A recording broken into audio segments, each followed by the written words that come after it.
नमस्कार, जय हिंद। सीएसपी में आप सबका स्वागत है। एक नया एप्लीकेशन फॉर्म आया है और बीपीएससी के थ्रू है। तो स्टार्ट करते हैं, ये है क्या चीज, उसके बाद डिटेल में देखते हैं कि है क्या।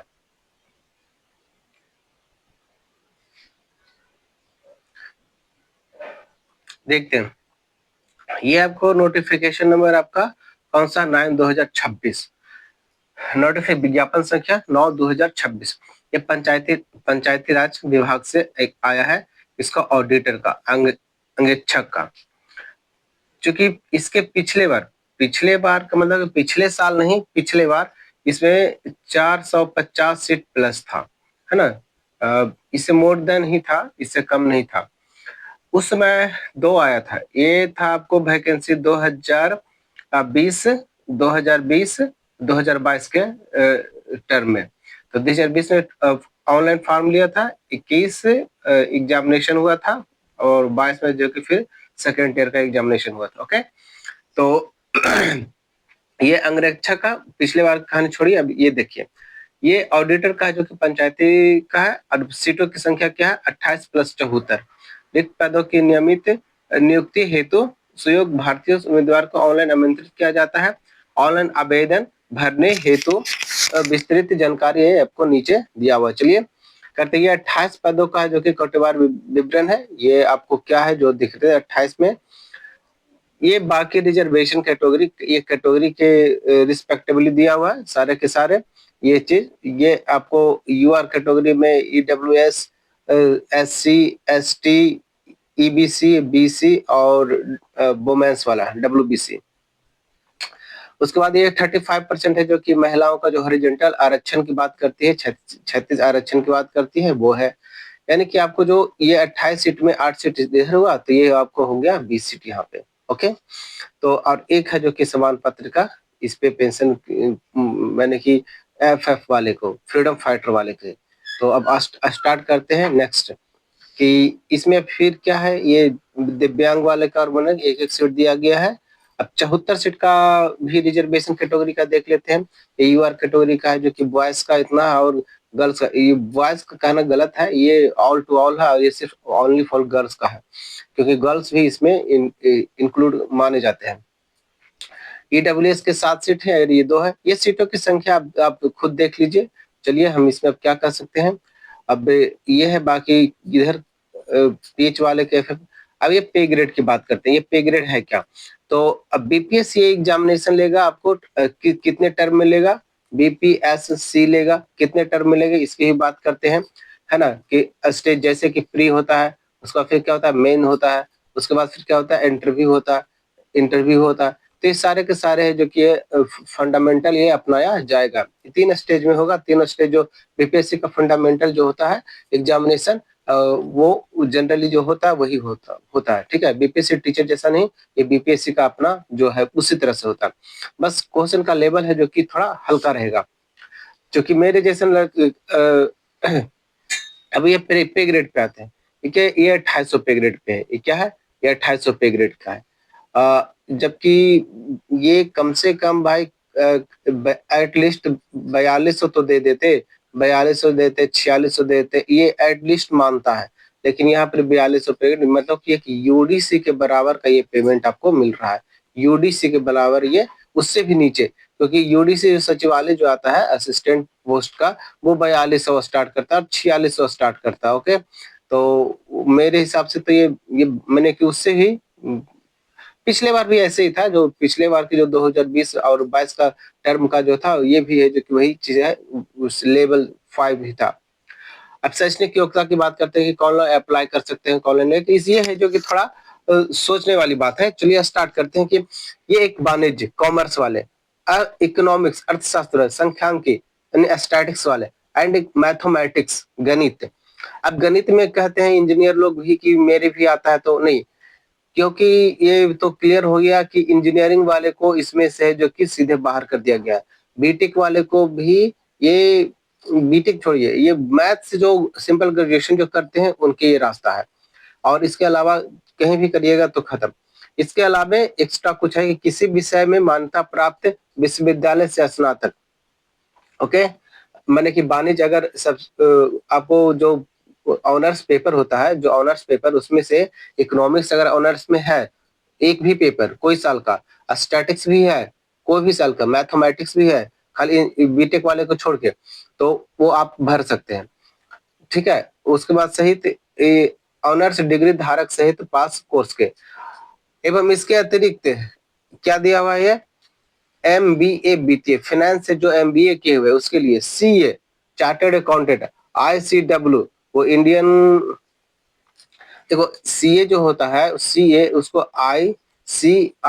ICAI कहा जाता है, वही चीज यहाँ पर भी है। ठीक है, तो ये ICWA ये है, फिर उसके बाद ISC ये कंपनी सेक्रेटरी CS होता है, ICS यानी कि CSI होता है, ये Indian institute company secretariat of India होता है, Indian institute of company secretariat of India. इस पदों की आवेदन पात्रता वाले लोग भर सकते हैं। उम्र की सीमा भी देख लेते हैं कि उम्र सीमा क्या है।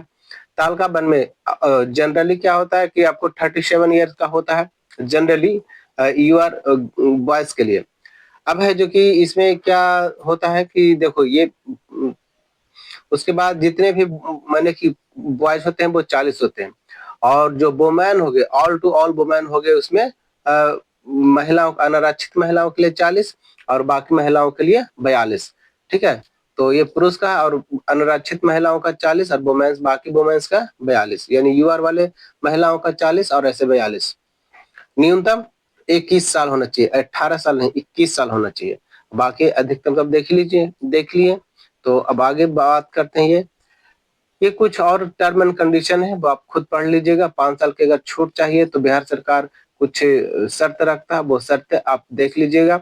ठीक है, मेन मोटिव यही था कि ये प्रक्रिया। अब देखते हैं क्या है आपका चयन प्रक्रिया क्या है।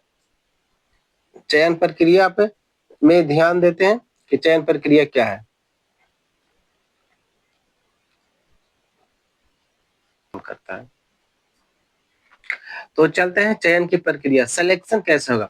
प्रारंभिक परीक्षा, ठीक है, प्री एग्जामिनेशन, फिर लिखित परीक्षा, उसके बाद साक्षात्कार यानी कि इंटरव्यू। तो एक स्टेज ये हो गया, दूसरा स्टेज ये हुआ, तीसरा स्टेज ये हुआ, यानी कि 1 2 3 जैसे नॉर्मल होता है और BPSC 70 71 72 इस तरह का जो होता है वही होगा। अब है जो कि इसमें होता अब आगे देखिए चयन प्रक्रिया किया जाएगा। प्रारंभिक परीक्षा में सफल उम्मीदवार को लिखित परीक्षा यानी कि मेंस में है ना के लिए अलग पुनः समय आवेदन नियंत्रण किया जाएगा। अभी जो फॉर्म भर रहे हैं फिर नेक्स्ट फॉर्म भरना पड़ेगा।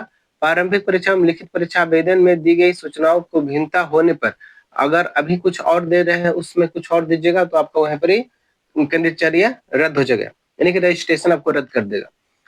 ठीक है, तो परीक्षा में सम्मिलित होने से वंचित किया जा सकता है। अब प्रारंभिक परीक्षा का जो कि पात्रता आपको क्या क्या करना है, क्या क्या क्या पूछेगा क्या नहीं पूछेगा। तो क्या पूछेगा, 2 घंटा का आपको समय है।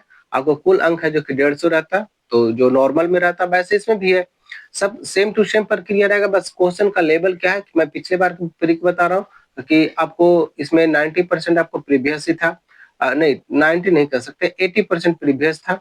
और जो करंट अफेयर था 20 क्वेश्चन वो है ना एवरेज था, बहुत हाई हाई प्रोफाइल हाई नहीं था। अब है जो कि इतने लंबे समय के बाद आ रहा है, 4 साल 5 साल के बाद, लगभग 6 साल हो गए, तो 6 साल हो गए हैं। तो 6 साल में है जो कि mode of change of BPSC का है जो कि क्या हुआ, एग्जामिनेशन का पैटर्न भी बदला है BPSC। तो अभी तो कुछ नहीं कहा जा सकता कि प्रीवियस ही पूछेगा कि पैटर्न चेंज करके लाएगा। लेकिन अभी जो BPSC का जो पैटर्न है वो क्या है, ये लगभग अभी चेंज है ना पहले की तुलना में। क्योंकि पहले क्या होता था प्रीवियस ही क्वेश्चन आता था, अभी एक्चुअली प्रीवियस की बात करते हैं तो प्रीवियस जो क्वेश्चन होता है लगभग हर एग्जामिनेशन में 30 से 40 क्वेश्चन रहते हैं, ये बहुत बड़ी बात नहीं। लेकिन इसके पहले जो एग्जामिनेशन होता था कि यानी कि अभी आपको 26 है, यानी कि 22 से पहले का एग्जामिनेशन जो होता था 24 25 उससे पहले जो एग्जामिनेशन होता था, तो वो जो प्रीवियस होता था वो लगभग 60 से 70% रहता था, तो प्री क्वालिफाई करना इजी था। लेकिन अभी का डेट में क्या है कि पूरा का पूरा एकदम मैंने कि UPSC ऐसे भी कहा था UPSC और UPPSC BPSC इसी समकक्ष में अभी ये चल रहा है। ठीक है, ये दोनों का ही सिलेबस ये कवर कर रहा है। मेन तो यही। और जब यूपीएससी की आप तैयारी कर रहे हैं तो बीपीएससी का आप समझ सकते हैं कि किस लेवल में है। खैर, ये आपको प्रारंभिक परीक्षा की 2 घंटा है, 150 क्वेश्चन है, इसमें क्या-क्या पढ़ना है ये इसमें आपको दिखा दिया है। अब एक न्यूनतम है जो कि कट ऑफ यहाँ पे जारी जो हर एग्जामिनेशन में नोटिफिकेशन में होता है वो क्या है, समान यानी यूआर कैटेगरी जनरल लेके यूआर कैटेगरी के लिए 40 है, 40% आपको लाना है, यानी कि आपको 150 अंक है, इसमें 40% 15 चौका 60 यानी आपको 60 नंबर मिनिमम लाना है। खैर, अगर इतना लाते हैं आप तो अपने आप को पास मानते हैं तो ये आप गलत करें। तो मैक्सिमम आपको 60 नंबर लाना, उसके बाद फिर क्या सब इससे एस फिर है पिछड़ा, यानी कि आपको हो गया बीसी का है जो कि 36.5% है ना, 36.5 यानी 36.5 पॉइंट हाफ आपको जो कि लाना है। और ईबीसी वाले के जो कि 34 है, और एससी एसटी एवं महिलाओं का जो कि 32% की मिनिमम आपको लाना है। इससे नीचे अगर गए तो तब तो किसी भी सूरत में नहीं होगा। ठीक है, तो अब लेकिन पिछले बार का जो कट ऑफ था वो लगभग आपको 82 टू 85 88 था, है ना, ये आपको कट ऑफ था, पर क्वेश्चन एवरेज था, बहुत टफ नहीं था। ठीक है, तो हाँ, हुआ किनको, तो जो 2-3 बार मेंस ऑलरेडी लिख चुके हैं, बीपीएससी में अपेयर हो चुके हैं, किसी कारण उनको सिलेक्शन नहीं हुआ, तो यहाँ पर उनको सिलेक्शन हो गया था। आपको क्या अनिवार्य लिखित परीक्षा में यानी कि प्री के टाइम में आपको पढ़ना क्या है, तो आपको ध्यान में क्या रखना है, जैसे कि आप जनरली पढ़ते आते हैं उसी में आपको है। पहला इसमें क्या है, देखो 3 घंटे के लिए ये लिखित परीक्षा का है, ये प्री का तो आपको बता ही दिया कि 150 क्वेश्चन का है, और जो सिलेबस होता है वही सिलेबस है जो कि उसमें होता है। जो ऑब्जेक्टिव टाइप का क्वेश्चन रहेगा, और 2 घंटे का 150 का तो जनरली होते हैं, वही होता है सिलेबस, इसमें नया चीज नहीं। हाँ, मैंने क्वेश्चन का स्टैंडर्ड थोड़ा है जो कि इसमें बिलो रहेगा एज कम्पेरेटिव ऑफ बीपीएससी 70 71 72 जो इस तरह का सीरियल नंबर जो आता है उसके तुलना में ये जनरली बीपीएससी की तुलना में स्टैंडर्ड थोड़ा लो रखता है।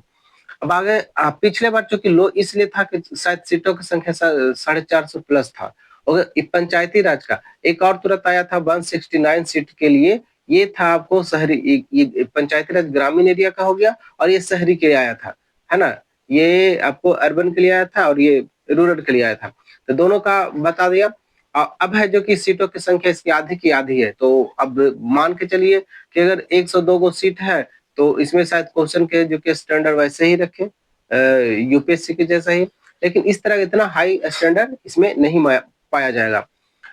मेंस की बात करें, इसमें मेंस जैसा कि रहता है 3 घंटा का 100 अंक का है जो कि अनिवार्य में, या प्रथम सामान्य अध्ययन पत्र प्रथम का 3 घंटा का है जो कि 300 का होगा, और द्वितीय अध्ययन का 3 घंटा का 200, और एक वैकल्पिक इसमें से किसी एक को आपको सिलेक्शन करना है। जो लोग आप क्वालिफाइड के जैसे वाणिज्य के लिए लड़का कैंडिडेट भरते हैं, अर्थशास्त्र इकोनॉमिक्स के लिए भरते हैं, और मैथमेटिक्स और ये स्टैटिक्स वाले, इसमें से आपको एगो चुना है जो कि जाएगा, जो कि 3 घंटा का 300 का होगा, वैकल्पिक वाले ये है। तो ये जनरली वो पहले वाले जो है बीपीएससी अगर तैयारी कर रहे हैं उनके लिए ये सब देखना और सोचने वाली कोई नई बड़ी बात है नहीं। साक्षात्कार जो होता है आमतौर पर 120 अंक का होता है, उसमें 30 अंक है जो कि आपको सामान्य हिंदी अर्थ 30 अनिवार्य, किंतु मेधा सूची में ये प्रयोजन की गणना नहीं की जाएगी।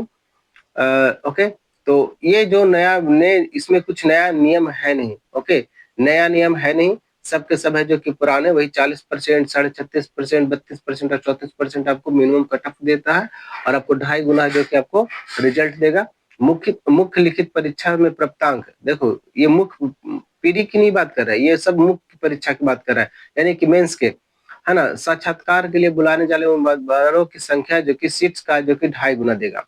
ओके, कोटवारी समान यानी कि कोटि कैटेगरी बाय जो 2 सीट 5 सीट 10 सीट जिस तरह का है उसी के अनुसार जो कि 2.5 गुना के हिसाब से वो साक्षात्कार के लिए बुलाया जाएगा, और साक्षात्कार के बाद जो अंतिम फाइनल जो होगा उसके बाद आप लोग का वेरिफिकेशन और ज्वाइनिंग होगा। लिखित परीक्षा एवं समान वो वही चीजें उसमें दिया हुआ है, तो इसमें कोई नया ढंग का कुछ है नहीं। अब आरक्षण वाले के लिए क्या दिया गया कि अगर बिहार का स्थायी है तो अगर ऑनलाइन आवेदन पत्र में इंगित कॉलम में आरक्षण का दावा नहीं करते हैं तो परीक्षा के किसी भी स्तर चरण में आरक्षण का लाभ नहीं मिलेगा। पहला अगर छोड़ दिया आरक्षण का लाभ तो दूसरे में नहीं। आरक्षण का लाभ राज्य सरकार के प्रचलित आरक्षण नियमों के अनुसार और राज्य सरकार के समक्ष पदाधिकारियों द्वारा निर्गत प्रमाण पत्र के आधार पर ही दिया जाएगा, यानी कि डॉक्यूमेंट के ही अनुसार। अब लाभ आरक्षण का लाभ बिहार के मूल निवासी को ही दे है। ठीक है, इसमें बाहर के वाले को, खैर ये तो ऐसे ही जो जहाँ का रहता है पेपर वही का है जो कि आरक्षण मिलता है, बाकी सब यूआर कैटेगरी में जाते हैं। तीसरा पॉइंट का एससी अनुसूचित जाति अनुसूचित जनजाति के उम्मीदवारों को निम्नलिखित प्रमाण पत्र जमा करना अनिवार्य है। जाति प्रमाण पत्र और अस्थाई, ये दो चीज आपको मूल, यानी कि बिहार का रेसिडेंटियल होना चाहिए और बिहार में आप कौन सा जाति के पाए जाते हैं उसमें उसमें आपको इंगित किया जाएगा, कैलकुलेट उसी के तहत किया जाएगा। अब बीसी और ईबीसी का क्या होता है कि क्रिमिनली आपको जो एनसीएल आपको चाहिए, एनसीएल आपको चाहिए, जमा करना अनिवार्य होता है। पिछड़ा वर्ग पिछड़ा, ये ऐसे अंचला, मैंने आपको मैंने कम से कम अंचला राज्य सरकार द्वारा स्तरीय अधिसूचना राजस्व अधिकारी अंचला ये यही निर्गत करता है, एनसीएल आपको चाहिए ही चाहिए। तो अगर आप प्रमाणित करना चाहते हैं कि हमें क्या चाहिए, रिजर्वेशन चाहिए, तो रिजर्वेशन के अनुसार आपको क्या, अगर एससी एसटी है तो आपको जाति प्रमाण पत्र चाहिए और उसके बाद क्या, मूल निवासी बिहार का रेसिडेंटियल, ये आपको प्रूफ करना होगा कि हम बिहार का रेसिडेंटियल है। तो कहिएगा सर हमारा तो आधार कार्ड है, तो आधार कार्ड में क्या होता है कि वो रेसिडेंटियल चेंज होते रहता है, आपको उसकी कोई वैल्यू नहीं है। वैल्यू किसका है, जो ब्लॉक से बनता है, मिनिमम राजस्व अधिकारी जो बना के देते हैं उसके, जो कि आपको वैल्यू यहाँ पर दिया जाएगा। उसके बाद एनसीएल किनको चाहिए, तो बीसी और ईबीसी वाले को एनसीएल ही लगता है अगर आप रिजर्वेशन के जो कि क्लेम करते हैं, दावा करते हैं तो। अनुसूचित जाति अनुसूचित जनजाति के दशा में अपने स्थायी निवासी अंचल द्वारा राज्य सरकार द्वारा अधिसूचना अंचला द्वारा निर्गत अस्थायी निवास मूल प्रमाण पत्र, ये जाति प्रमाण पत्र मान्य होगा। आरक्षण का दावा करने वाले महिला, विवाहित महिला को जाति और अस्थायी निवास या एनसीएल क्रिमिनली प्रमाण पत्र उनके पिता के नाम पर है ना, ये पिता के नाम एवं पिता के अस्थायी पता से निर्गत होनी चाहिए, ना कि उसके पति के नाम पर। ओके, ये हमेशा होता है कि अगर आप शादीशुदा महिला हैं, ये स्पेशल वुमेन के लिए मैंने कि पॉइंट आउट किया गया है कि अगर महिलाएं हैं तो ये सिर्फ ये बीपीएससी की बात नहीं है, आप किसी भी परीक्षा की पात्रता में अगर ये क्लेम करते हैं और आप शादीशुदा हैं, मैरिड हैं, तो हमेशा फादर के क्लेम पे ही होता है, फादर के नाम से होता है, फादर के स्थायी पता से होता है, फादर के ही इनकम से ही आपको सब कुछ किया जाता है, ऐसा ना कि पति का। ओके, तो आगे फिर देखते हैं इसमें और नया नया क्या चीज है, कुछ वैसा नहीं है। अब रिजर्वेशन की ये है जो कि संख्या, मैंने कि आपको कोड वर्ड है कि आपको रिजर्वेशन में क्या, इकोनॉमिकल वर्ग का जो कोड है वो 7 है। अब इसमें 4% आरक्षण दिया गया है, वो आप जान रहे हैं कि जो डिजेबिलिटी है ना, बेंचमार्क वाले, उनको जो कि 4% की आरक्षण दिया गया, उसके बारे में बता रहा है। सिविल सर्जन सीएमओ से आपको जो कि प्रमाणित चाहिए, और 2000 अगर आप हैं इसमें क्लेम तो आपको पता होना चाहिए चीज का कि कहाँ से हमको ये सर्टिफिकेट चाहिए। अब दस्तावेज क्या चाहिए, ऑनलाइन के टाइम में आपको क्या क्या चाहिए वो यहाँ पर ही निर्गत बताया गया है। तो पहले तो अच्छा, बीपीएससी अगर कर रहे हैं तो बीपीएससी का नया तरीका क्या है, जैसे आप एसएससी आप फॉर्म भर रहे हैं, रेलवे भर रहे हैं कि एक बार रजिस्ट्रेशन कर लिए तो वो आपका हो गया रजिस्ट्रेशन, जब तक आपका एज है तब तक आपको वही रजिस्ट्रेशन से आपको काम करना पड़ेगा, मतलब इसमें एक अकाउंट आपको खोलना पड़ेगा, है ना, उस अकाउंट से आप जितना फॉर्म भरना चाहते हैं, एक बार रजिस्ट्रेशन हो गया उसमें तो आप फॉर्म सिर्फ उसी को लॉग इन करिए और डाल दीजिए पैसा, और वो बाकी जो क्रिटेरिया मांगता है वो करते हैं। अगर कुछ है डॉक्यूमेंट अपडेट किए हैं, मैंने हायर एजुकेशन, जैसे आप मान लेते हैं कभी कि क्या कि जस्ट 1 सेकेंड,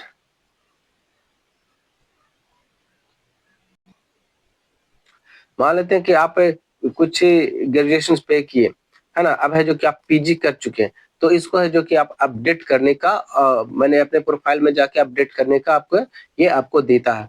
तो कोई भी क्वालिफिकेशन अगर एक्स्ट्रा है, आप बड़े किए हैं तो आप उसको कर सकते हैं। इसमें कुछ देखते हैं, दस्तावेज का आयोग द्वारा दस्तावेज सत्यापन के समय मांगे गए अभ्यर्थियों के सक्षम पदाधिकारी मूल प्रमाण पत्र, अच्छा वीडियो बहुत बड़ा हो गया, तो मैट्रिक प्रमाण पत्र, जन्म को जो साक्षरता पाने के लिए डिग्री, फिर मार्कशीट, डिग्री प्रमाण पत्र, सर्टिफिकेट, मार्कशीट, है ना, एमबीए है या आईसीडब्ल्यू सीए, कुछ भी इस तरह का है जिसके आपके योग्यता के अनुसार वो चाहिए। पिछड़ा वर्ग क्रिमिनरी एनसीएल वाले के चाहिए, क्या क्या चाहिए, पिता के नाम पर पिता के नाम पर क्रिमिनरी एनसीएल चाहिए, महिलाओं के लिए, विवाहित वाले के लिए जो अभी पूरा बताया गया, SC/ST के लिए जाति चाहिए और रेसिडेंटियल चाहिए। रेसिडेंटियल तो आपको सबको चाहिए जो बिहार के हैं या बताना चाहते हैं, क्लेम करते तो। AWS वाले को जो कि AWS का दावा करने के लिए उनकी ये सर्टिफिकेट चाहिए। दिव्यांग वाले के लिए जो कि वो अभी बताया गया है कि वो सरकारी सिविल सर्जन से आपको सर्टिफिकेट निर्गत होता है, वो चाहिए। और इसके बाद इसमें और क्या चीज है, छूट की अगर एज की, अगर छूट स्पेशल एज की छूट की अगर दावा करना चाहते हैं तो उसके अनुसार आप किस टर्म एंड कंडीशन पे, जैसे भारतीय है, पूर्व सैनिक है, ये भारतीय स्वतंत्रता सेनानी का दावा कर रहे हैं, तो उसके अनुसार जो रहता है वो पहचान पत्र। उसके साथ ही आपको एक जो पहचान पत्र फोटो वाले चाहिए, है ना, आइडेंटिफिकेशन वाले चाहिए, फोटो जैसा आवेदन की दावा करते हैं। तो अब हम वीडियो को थोड़ा क्लेम हो रहा है इसलिए जल्दी जल्दी खींच रहे हैं, लंबा हो रहा है। तो अब देखते हैं आगे क्या फिर है, इसके आगे क्या है कि ये आपको हाल ही में जो खींचा गया है रेजिडेंटियल 4 पासपोर्ट आकार का फोटो, लिखित परीक्षा हेतु ये आवेदन का हार्ड कॉपी में ये आपको उस टाइम होगा जब निर्गत। शुल्क क्या है, 100 रुपए, क्योंकि ये मुख्यमंत्री का ही अनाउंसमेंट है कि बिहार में कोई भी फॉर्म भरा जाएगा तो सिर्फ क्या 100 रुपीज। क्या था, वैसे वैसे जिसको ऑनलाइन आवेदन की पहचान पत्र के रूप में आधार नंबर अंकित नहीं किया जाता है, उन्हें बायोमेट्रिक फी के रूप में 200 रुपया अतिरिक्त शुल्क भुगतान करना होगा।